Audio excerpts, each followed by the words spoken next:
Baik, Assalamualaikum warahmatullahi wabarakatuh. Halo teman-teman semuanya, pada kesempatan kali ini, kami dari kelompok 20 Accounting, dalam skenario modul accounting yang berkesempatan untuk menjelaskan modul accounting dengan skenario dan simulasi. Di sini kita kelompok 20 yang akan saya jelaskan tim anggotanya pada slide berikutnya. Oke, di sini kami, kelompok 20 PT Cita CRP Indonesia, MSI B4, beranggotakan 5 orang yang sekaligus berperan dalam kelima usernya. Dan di sini ada rekan saya, yang pertama ada Nurasi Febrianti, yang kedua ada Siti Rahmawati, yang ketiga saya sendiri, Hamna, lalu selanjutnya ada Natwa, Olivia, dan juga Indira Kalisa.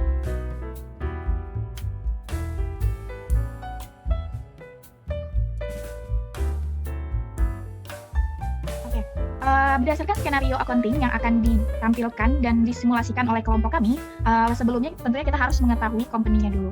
Nah, di sini kita melihat bahwasanya company yang sudah disiapkan merupakan sebuah perusahaan yang fiktif, tentunya kita buat. Di sini ada profil dari perusahaan tersebut, yaitu PT Ametis. PT Ametis ini merupakan perusahaan yang berdiri pada tahun 2020 dan bergerak dalam bidang penjualan furnitur dan aksesoris rumah tangga. Selanjutnya beralamat seperti pada di layar, juga phone, email, serta website.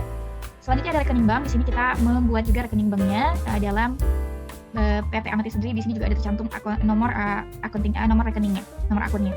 Lalu kita beralih pada penjelasan skenario terhadap simulasi yang akan ditampilkan dari kelompok 20 ini. Oke, untuk skenarionya bisa dilihat di sini kita dari PT Ametis akan melakukan penjualan terhadap sebuah perusahaan yang nantinya akan dijelaskan perusahaan ini, dan pada perusahaan ini kita melakukan penjualan unit barang pada tanggal yang berbeda. Peran kita sebagai praktikal dalam skenario accounting ini, tentunya kita ditugaskan membuat 3 invoice dan juga 1 payment. Jadi dalam 3 invoice itu kita membuat create 2 invoice yang dibutuhkan. Khususnya pada kasus ini kita melakukan pembayaran bank statement dilakukan sekali saja. Lalu 3 invoice yang lain akan dikerjakan digabung saat pembayaran. Oke, di sini ada gambaran dari skenario yang kita jalankan nanti. Ada dari pembelinya, yaitu dari Azure Interior. Vendornya dari Azure Interior, maaf. Vendornya. Nah, di sini ada tanggal dan juga jumlah unit barang yang akan kita pakai dalam skenario kali ini. Oke, kita lanjut terhadap role usernya. Tentunya sebelum kita masuk pada skenario, kita harus mengenal dulu ya role user yang berperan. Karena kita ada 5 user, masing-masingnya telah kita bagi berdasarkan job desk-nya masing-masing. Yang pertama yaitu IT staff. IT staff di sini meng-create users, settings, dan juga configuration. Nah, ini yang akan meng-create user, setting, configuration pada sistem Odoo 16. Dan tentunya IT staff ini yang akan mempunyai hak kendali penuh terhadap semua modul dan juga konfigurasi pada masing user. Lalu dilanjutkan oleh pemeran kedua atau user kedua, yaitu sales dan inventory administrator. Singkatnya adalah sales inventory admin. Nah, di sini bekerja atau berperan dalam pembuatan create quotation atau pembuatan quotation, lalu memvalidate quotation tersebut menjadi sales order, lalu validate pengiriman produk. Dilanjutkan oleh pemeran ketiga, yaitu billing staff, yang ini akan bertugas membuat billing nantinya. Oke, untuk pemeran keempat dilanjutkan accounting staff. Dalam accounting staff ini nanti juga akan create payment dan juga mereconciliation bank statement. Terakhir ada accounting manager yang berperan sebagai chief accountant. Yang ini juga akan menjadi pemeran terakhir dalam proses skenario accounting ini. Oke, kita langsung masuk pada skenarionya. Di sini untuk pemeran pertama ada staff IT yang meng-create user, setting, dan configuration. Tentunya staff IT diperankan oleh saya sendiri selaku pemeran staff IT. Di sini saya berkenalan terlebih dahulu. Saya Hamna, CP061. Saya akan menjelaskan terhadap bagaimana sih peran staff IT dalam modul kali ini. Oke. Di sini sebelum kita masuk ke dalam Odoo-nya, kita perlu tahu import data atau create user yang telah kita buat. Di sini ada user-user yang telah dibuat dari akun admin. Bisa dilihat saja, mungkin role access juga beserta job desk serta nama, login, password telah lengkap. Inilah yang akan menjadi acuan atau email masuk terhadap semua user untuk bisa melakukan skenario. Lalu kita masuk pada security matrix. Untuk security matrix-nya di sini ada ringkasan terhadap modul-modul yang berinteraksi langsung atau integrasi terhadap apa yang akan kita lakukan pada skenario. Karena kita memakai skenario accounting, maka modul-modul yang kita gunakan dengan intens adalah sales, accounting, serta inventory. Di sini jelas bahwasanya ada beberapa kendali atau administrator serta user. Kita bisa lihat, dan saya sendiri selaku staff IT berperan sebagai staff IT yang tentunya mempunyai kendali atas semua modul ya. Bisa dilihat administrator, advisor, dan juga user dalam semua modul. Mungkin nanti untuk penjelasan lebih jauhnya akan kita langsung masuk kepada Odoo, SOD-nya.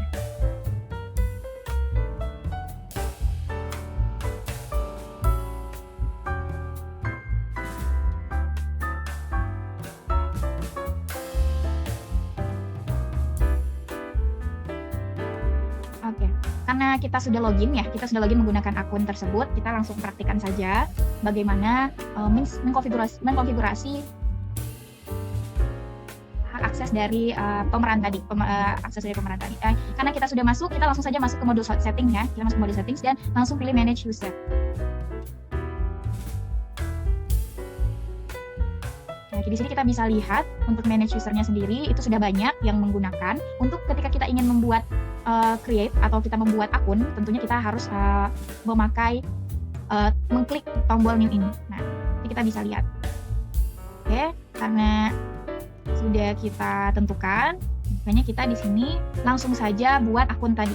Nah, ini salah satu pemeran dari skenario kali ini yang tadi telah saya jelaskan, dan rekan saya ini berperan sebagai admin inventory dan juga sales. Nah, untuk membuat konfigurasinya kita bisa lihat di dalam skenario kali security matrix-nya bahwasanya dia berperan sebagai sales ya, sales tentunya dia administrator gitu ya. Nah, di sini untuk accounting dia berperan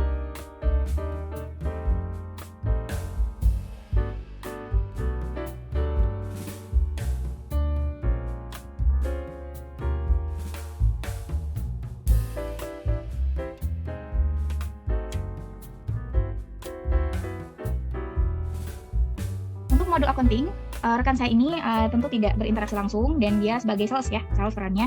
Manufacturing kita isi kosong, marketing juga kita isi kosong ya di sini. Nah, untuk employees juga website di sini kita pakai register editor karena register editor ini berkesinambungan dengan peran administrator pada sales dan inventory. Untuk yang kita bikin administrator cuma di sales dan inventory karena begitulah peran yang akan diperani oleh rekan saya. Untuk ini sudah tergambar ya bagaimana pembuatan konfigurasinya, lalu langsung saja bisa di-save secara manually. Oke, setelah kita save, tentu kita lakukan action yaitu pada change password, karena tentunya kita harus mengetahui bagaimana akses terhadap passwordnya tersebut ya. Karena ini sudah dibuat akunnya, kita beralih dulu.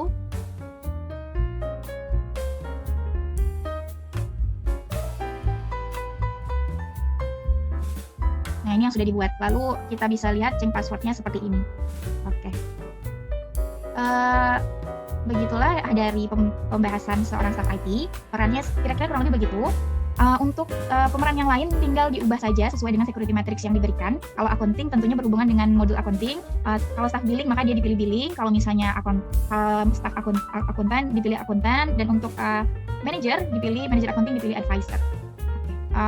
Kecuali untuk billing tentunya dia mendapatkan akses kepada sales yaitu user untuk all documents. Oke, mungkin kurang lebih seperti itu. Untuk pemeran selanjutnya dalam skenario kali ini akan dijelaskan pada rekan saya selaku sales dan inventory administration. Silakan pada rekan saya.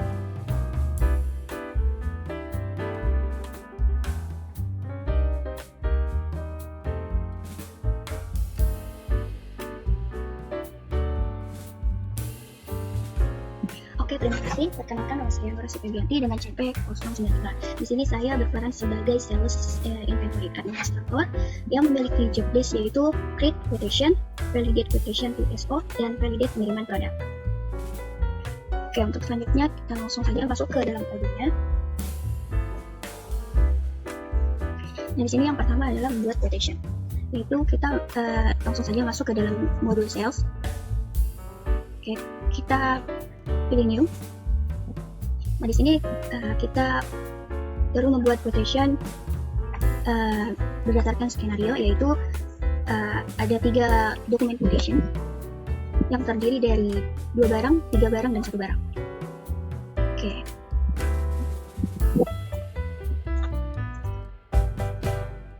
langsung saja kita isi, yaitu untuk customer adalah Azure Interior. Untuk expiration date-nya sesuai dengan skenario, yaitu 11 Januari.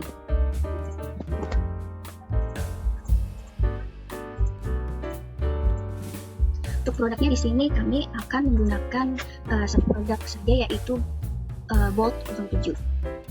Oke, di sini kita ganti kuantitinya sebanyak 2. Oke, dan lalu kita save. Untuk mempermudah, karena kami akan menggunakan satu produk saja, kita pilih action, kita duplicate saja. Di sini tinggal kita ganti experience tanggalnya saja. Untuk skenario dokumen kedua, yaitu 3 barang di tanggal 21 Januari.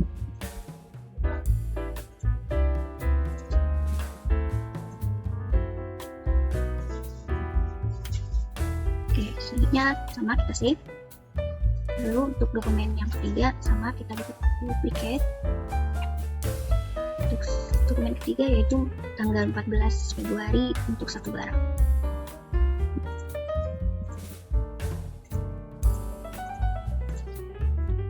Lalu kita save. Oke, untuk selanjutnya yaitu job desk saya, yaitu untuk membuat quotation ini berstatus sales order. Langsung saja kita klik confirm. Nah, di sini sudah berstatus sales order. Oke, untuk dokumen yang kedua kita langsung saja juga klik confirm. Oke, statusnya sudah sales order. Untuk dokumen yang ketiga kita confirm. Oke, untuk selanjutnya yaitu adalah untuk validate pengiriman produk. Kita langsung saja pilih delivery, kita validate. Kita isi dulu dengan sama dengan demandnya, yaitu 2, dan kita validate.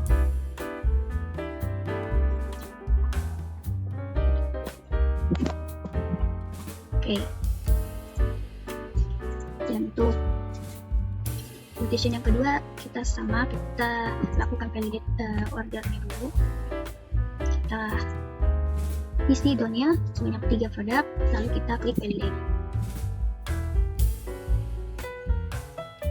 Untuk dokumen yang terakhir sama, yaitu delivery, kalau kita isi dengan jamnya 1, lalu kita validate.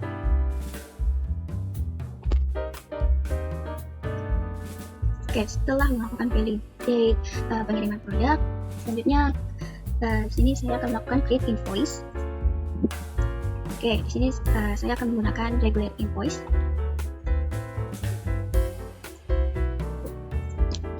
Sama untuk dokumen kedua saya akan menggunakan regular invoice.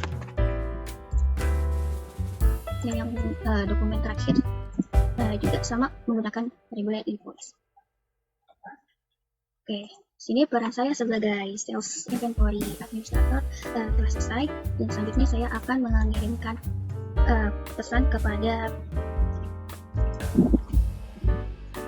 Natwa selaku stock billing untuk melakukan billing atas pembelian produk yang telah dibeli oleh vendor Azure Interior. Saja di sini kita langsung masuk ke modul discuss. Kita cari Natwa.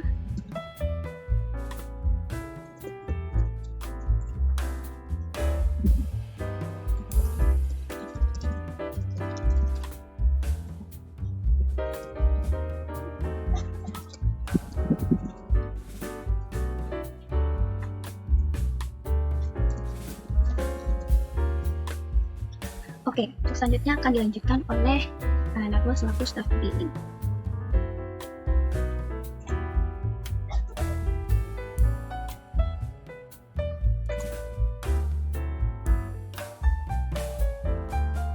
Baik, di sini saya Natwa Olivia Mahesti dengan CP088 berperan sebagai billing staff. Nah, billing staff ini memiliki tugas untuk membuat customer invoice. Nah, selanjutnya saya akan melakukan simulasi untuk peran sebagai billing staff ini dalam Odoo. Nah, di sini kita masuk dulu ke dalam akun yang telah dibuat oleh IT staff, yaitu CP088 Natwa. Kemudian di sini ada pesan dari Nur Asri. Di sini dia meminta untuk dilakukan billing terhadap quote SO berikut ini, yaitu SO 226, 227, dan 228.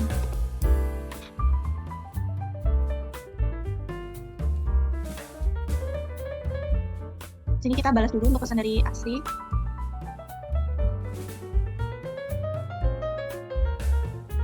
Baik, saya periksa dulu. Kemudian kita masuk ke dalam modul accounting dan masuk ke dalam invoice.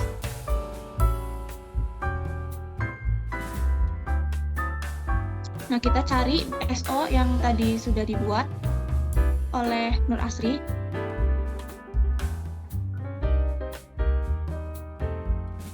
Nah, ini untuk SO-nya yang pertama dengan barang jumlah 2. Terus kita masukkan invoice date-nya sesuai dengan skenario, yaitu tanggal 11 bulan Januari. Terus kita confirm. Terus kita balik lagi ke invoice. Terus buka untuk SO yang lainnya. Terus ini untuk produk yang berjumlah ada 3 barang. Invoice date-nya yaitu tanggal 21 Januari. Terus sama kita confirm. Terus balik lagi ke invoice. Terus untuk produk yang berjumlah ada 1 barang, invoice date-nya yaitu tanggal 14 Februari.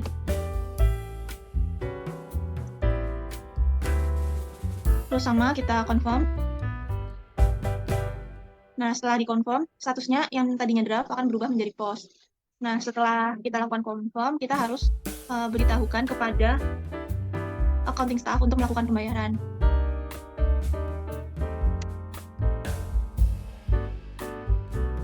Nah, di sini yang berperan sebagai accounting staff yaitu ada Karisa.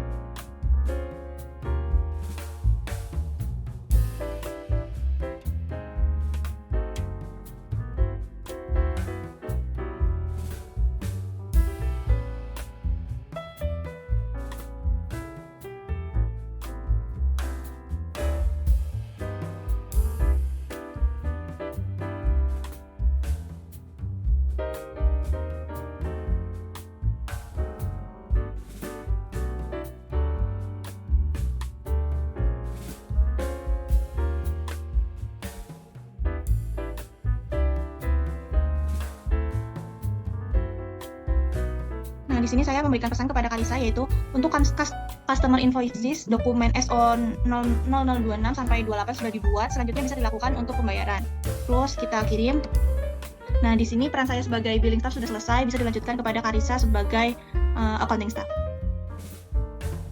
Baik, selanjutnya yakni saya, Indira Karisa Dewi, yakni sebagai staff accounting, di mana job desk saya yakni untuk register payment dan reconciliation bank statement. Langkah pertama yakni saya harus login pada akun sebagai staff accounting terlebih dahulu. Di sini saya sudah login sebagai CP066 Carisa AGC20. Jika sudah, di sini dalam menu discuss terdapat pesan dari Natwa yakni selaku staff billing, di mana pesannya yakni untuk customer invoice dokumen SO 0026, 27 dan 28 sudah dibuat, selanjutnya bisa dilakukan pembayaran. Baik, kita balas dengan baik Natwa, kemudian kita kirim. Jika sudah, kita masuk pada menu accounting. Kemudian kita lihat pada invoice-nya, kita klik pada nomornya 2 kali. Apakah benar invoice-nya sudah masuk? Di sini sudah terlihat bahwa invoice sudah masuk. Di sini dapat invoice 088, 89 dan juga 90. Jangan lupa untuk mengingat untuk invoice ini yakni dengan 88, 89, 90. Kemudian kita centang. Jika sudah, kita lihat untuk totalnya karena akan kita gunakan pada amount nantinya. Di sini dapat kita copy paste saja. Di sini kita pilih yang dengan pajaknya juga, dengan pilih total. Jika sudah, kalian masuk pada menu accounting. Kemudian untuk melakukan pembayaran, kalian dapat memilih bank yang akan dilakukan pembayaran atau bank statementnya. Di sini saya memilih Bank BRI. Kemudian saya pilih Reconcile item. Kita klik. Jika sudah, kita klik untuk menu untuk create, button create. Kemudian pada amount di sini kita masukkan dengan hasil tadi total keseluruhan ketiga invoice tersebut. Untuk foreign currency kita pilih IDR dan untuk amount currency kita samakan sesuai total jumlahnya tadi. Kemudian untuk date-nya kita samakan, untuk labelnya kita isi sesuai invoice yang tadi yang kita ingat. Seperti saya tulis invoice 2023 0088 89, dan 90. Jika sudah, kalian pilih partnernya, karena tadi yakni Azure Interior, kita pilih Azure Interior, kemudian kita klik Save. Nah, di sini sudah terlihat bahwa yakni bank statement yang baru atau yang paling atas, kita klik. Jika sudah, di sini akan terlihat, kemudian kita pilih pada menu Reconcile. Kemudian kita pilih untuk jurnal entry-nya.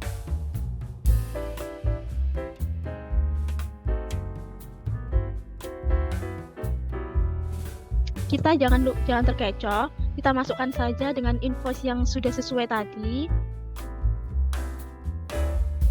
yakni 88, kemudian 89 dan 90, sesuai dengan invoice yang telah dibuat. Di sini harus sama antara debit dengan kredit, yakni dengan total jumlah invoice dan jumlah keseluruhan invoice. Di sini karena ada yang berbeda, tinggal kita hapus saja yang tidak sesuai. Nah, di sini sudah sesuai dengan totalnya, yakni 13.320 dan dengan kreditnya yakni ketiga invoice tersebut. Karena jika sudah benar, kita klik validate.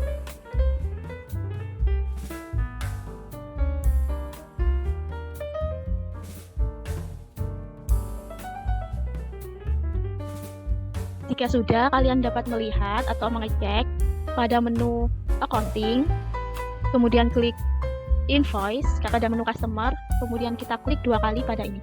Nah, di sini sudah terlihat untuk invoice dengan 88, 89, dan 90 sudah berstatus post dengan pembayaran yakni sudah terbayar lunas. Baik, cukup sekian penjelasan dari saya sebagai staff accounting. Kemudian saya akan memberikan pesan kepada selanjutnya, yakni kepada Rohma.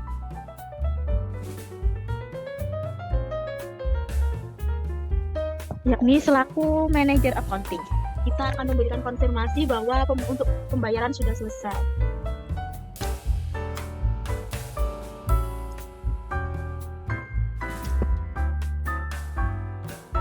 Jika sudah, kita klik save. Baik, untuk selanjutnya akan dilanjutkan oleh Rohma selaku manajer accounting. Baik, selanjutnya di sini saya sudah mewakili INJP Terminal 6. Di sini saya berperan sebagai manajer accounting, yang mana di sini saya memiliki tugas atau tugas yakni untuk menjelaskan terkait dengan reporting general ledger dan juga pihak balance, yang mana merupakan salah satu tugas akhir dari skenario yang telah kita laksanakan. Nah, baik, langsung saja kita ke audio langsung. Nah, di sini yang pertama, yakni saya sudah wajib menggunakan akun yang sudah dibuat oleh Staff IT, yaitu untuk akun manajer accounting. Nah, di sini saya mendapatkan pesan sebelumnya dari Karita, yaitu coba kita buka. Nah, dia sudah menginformasi bahwasanya halo Rahman, bahwa pembayaran sudah selesai. Nah, jadi Karita ini adalah seorang staff accounting yang mana tadi sudah melakukan pembayaran terkait dengan invoice ataupun requisite payment dari customer. Jadi di sini saya akan balas terlebih dahulu. Baik, Karita. Nah, oke. Selanjutnya di sini kita ke modul accounting. Kemudian di sini untuk melihat tampilan dari general ledger PL, di sini kita ke menu reporting. Nah, di sini akan muncul tampilan seperti ini. Di tampilan audit reportnya ada general ledger dan juga PL balance. Nah, yang pertama di sini kita coba melihat untuk laporan general ledger-nya. Nah, jadi ketika kita membuka general ledger, di sini akan muncul tampilan seperti ini. Nah, apa yang kita lakukan di sini? Misalnya kita ingin mencari general ledger dengan misalkan bulan tertentu, misalnya untuk bulan April misalnya. Di sini kita bisa menuliskan start date-nya dengan bulan April dan juga end date-nya dengan misal sampai 30 April seperti itu. Namun di sini karena saya ingin secara keseluruhan, di sini saya akan langsung klik print. Kemudian kita tunggu sampai proses dari unduhannya ini selesai. Jadi nanti setelah ini dia akan terdownload secara otomatis. Kita tunggu.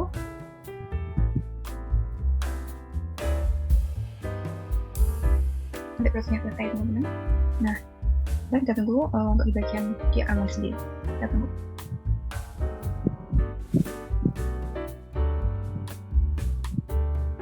Nah, seperti ini. Jadi general ledger ini sudah terunduh. Dan di sini bisa kita buka. Sebentar, kita tunggu login.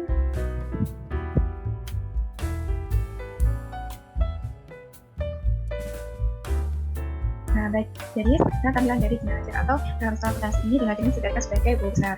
Nah, jadi setelah kita tadi melakukan skenario, kemudian kita juga lanjut melakukan pembayaran dari transaksi dari customer tadi. Nah, misalnya di sini kita akan melihat dari yang sudah terakhir, yaitu data accounting tadi kita sudah melakukan pembayaran. Di sini misalnya kalau kita terima pembayaran, di sini Jadi di sini kita akan mengecek misalnya di sini untuk transaksi tadi kita cari yaitu misalnya saya tekan kode di sini sesuai tadi yaitu 1, 3, kemudian 000.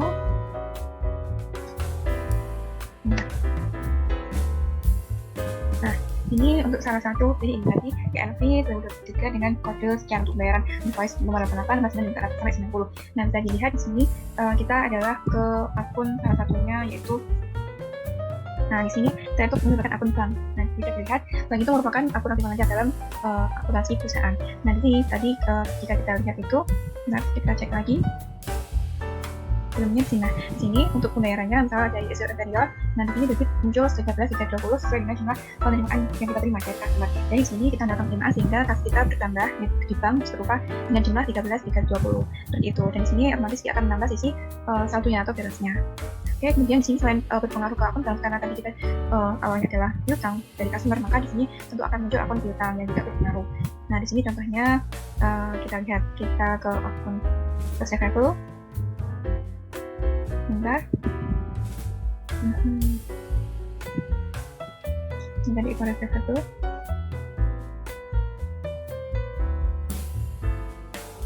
Nah, di sini. Jadi ini adalah untuk akun receivable. Kita bisa scroll ke atas. Untuk melihat bahwasanya ini itu adalah salah satu transaksi dari akun receivable. Nah, ini cukup banyak transaksinya karena sama berbeda dari nah sini dia muncul akun receivable. Nah, akun receivable ini bukan akun piutang yang mana merupakan akun lawan dari akun bank tadi. Jadi di sini untuk lawannya kan tadi kan di debit ya, untuk kita lihat itu untuk yang tadi. Nah, ini kita lihat tadi itu jadi debit. Nah, di sini untuk tiganya ini kita dia lupa piutang 3 jumlah ini karena tadi invoice-nya itu adalah 3, jadi mulai dari 6.000 sekian sampai 2.000 sekian, yang mana cuma tadi 13.320 itu. Jadi kuku besar ini atau namanya adalah kumpulan dari akun-akun yang mana jurnal dalam jurnal yang tadi kita buat, kemudian dia dirinci secara detail pada setiap akun dalam akun-akun jurnal. Kemudian kita akan lanjut ke trial balance.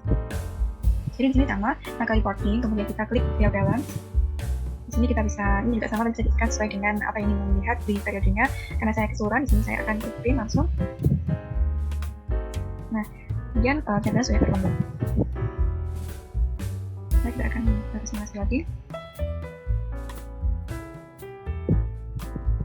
Oke, nah jadi tampilannya seperti ini untuk trial balance. Nah, trial balance ini kalau diakumulasi kita sebutkan sebagai neraca saldo juga. Nah, jadi neraca saldo itu merupakan neraca sementara yang mana dia menunjukkan saldo yang ada dalam buku besar. Jadi bisa dilihat di sini dia itu ada ringkasan dari akun-akun buku besar. Kan kalau di sini setelah tadi Bank BRI itu kan ada akunnya tersendiri di atas tadi misalnya.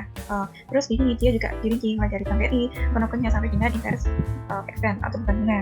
Jadi di sini dia dirinci berdasarkan saldo akhirnya. Di sini misalnya saldo debit kreditnya itu berapa, yang mana berasal dari ini tadi teman-teman debit kreditnya dari buku besar. Jadi misalnya saldo akhirnya ini berapa, saldo akhirnya debit berapa, kredit berapa, nanti dia akan diringkas atau ditemukan dalam saldo ini. Dia akan disajikan dalam saldo sehingga akan didapatkan balance-nya. Jadi di sini kalau misalkan Bank BRI cash ini kan transfer lancar, jadi dia itu kalau misalkan pertama kan di debit. Di sini kita lihat bahwasanya kredit dan debitnya lebih besar di kredit, berarti otomatis ini cashnya menjadi Bank BRI-nya itu menjadi minus. Itu. Ini juga sama untuk akun receivable yang tadi kita lihat juga terpengaruh. Di sini karena dia adalah rival lancar, karena dia sama di debit, kemudian di sini dia lebih jumlah besar jumlahnya di kredit, maka dia bisa jadi minus seperti itu. Nah, namun pada keseluruhan jika kita lihat untuk profit berikutnya pasti menghasilkan hasil yang dianggap satu dalam nasi adalah dia seimbang atau sama seperti itu. Nah, baik, mungkin cukup sekian untuk presentasi dari modul accounting atau skenario modul accounting dari kelompok kami. Semoga apa yang kami sampaikan dapat bermanfaat bagi teman-teman, dan juga terima kasih telah menyaksikan video kami dari awal sampai akhir. Sampai jumpa di video selanjutnya. Terima kasih.